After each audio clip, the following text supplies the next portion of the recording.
Hi everybody, it's Reggie DeMock with One Soul at a Time. I know it's been a while since we've put anything together and brought it to the channel, but I hope things have been going well for you. This is my friend, and my wonderful video editor and help in every aspect of this project, Stefanie. She came up yesterday to help with some projects and stuff, and there was something, she said, can we talk about something for a while? And it was about, she was feeling disconnected. And as she was telling me her story, I said, you know what? Actually, she's the one who came up with the idea. She was ready to talk to you all to explain how she was feeling and how it was affecting her day-to-day life. And with that, here's Stefanie. Hi everybody, I'm Stefanie. I have 5 years in recovery, and kind of as Reggie had said, I was really feeling disconnected, and I kind of started the conversation with I had read something that I had really felt, and so I work night shift currently. And what I had read was night shifts have a way of stealing more than just your sleep. They blur the line between rest and recovery. Your day off doesn't really feel like a day off. Either you're out cold trying to catch up on a sleep debt that never ends, or you're awake but too drained to do anything meaningful. Plans get postponed, hobbies gather dust, and even self-care feels like work. It's not laziness, it's the invisible fatigue only night shifters understand. And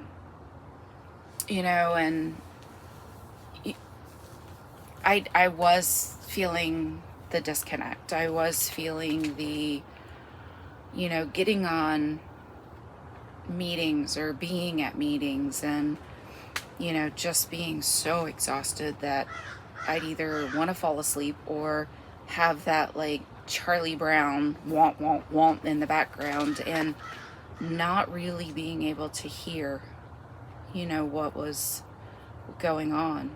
And that disconnect was making it, really hard for me to connect with my higher power, which is a really big part of recovery, having that connection with your higher power. And, I was talking about how, I could say the Serenity Prayer really easy. It's always been an easy one for me, and I could say the 3rd, 7th, and 11th step prayer. But when it came to the end and saying the Our Father, it was like I couldn't say it. I couldn't make the words come. And it was kind of like I felt, when the group would say the Our Father, it was almost like I would zone out and hear nothing. And, it was, sitting here and talking with Reggie that, I kind of made this discovery of, yes, I'm exhausted. Kind of like what I first read when I came on, I'm exhausted. And then talking even more, we found out that, I'm not eating right. And, I've, trying to find my people and feeling that connection with where I'm at right now. And, kind of making those, I guess, really just putting it to words and actually talking out loud with someone else about exactly how I was feeling, it really put it all into perspective, and through that conversation, I felt myself lighten. Because I was able to say, this is what's going on, and then realizing that my work schedule had a big part in my disconnect, and it was a really big revelation for me, and and it brings in a lot of hungry, angry, lonely, tired. Mm-hmm. Yeah. Part of what started that conversation was we were having, she looked pretty tired, and I asked her, if you had any weird dreams or anything, and she was like, you know what? I need to say this out loud. She said, I came off a shift and I thought I wanted to go to Walmart, and she said, but she said, I thought about drinking. Now, guess what, folks? That happens to all of us at times. I don't care whether you're 3 days sober or 30 years sober. Sometimes the stressors of life can put thoughts in your head.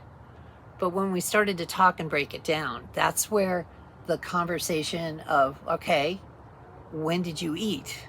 That hungry, angry, lonely, and tired. And let me tell you, folks, when you have one meal at 3 o'clock in the morning is not enough gas in the tank, excuse me, to keep anybody in a right mental state of mind. Neurobiologically, excuse me again, our brain needs carbohydrates to break down into the glucose that feeds the brain. Folks that are on diets that deprive you of any starches or carbs, they get depressed after a couple of months. Your brain needs that. But we were, and I went back to the old timers saying, she had repeated it, I'm hungry, angry, lonely, and tired. Those are the 4 top things that lead people to thoughts of drinking or using, wanting to escape that dull, nothing's working right, kind of experience feelings. And any one of those is enough, let alone if you combine the tired with the loneliness.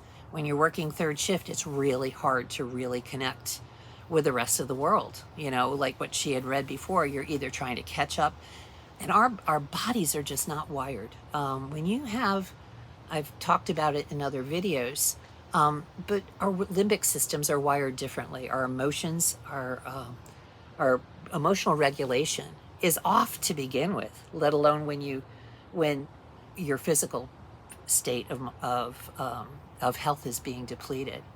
So once we talked about those things, it was great. I haven't done a video in a long time. It's like perfect segue back into let's start talking about recovery and things that can trip you up. So there we are. This is a new thing, that having 2 of us on the screen. Hope it leads to some new ideas and new conversations. And I hope you keep coming. It was great that you're doing well. You're showing up, and I'm glad that you hopefully got a message that this was back, that I was back on today.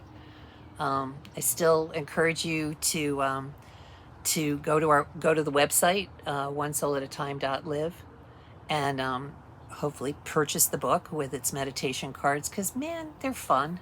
They're redirecting. They're grounding. But just keep showing up. And until we see you again, just breathe. Take one day at a time, one moment at a time, one soul at a time. Thanks for coming.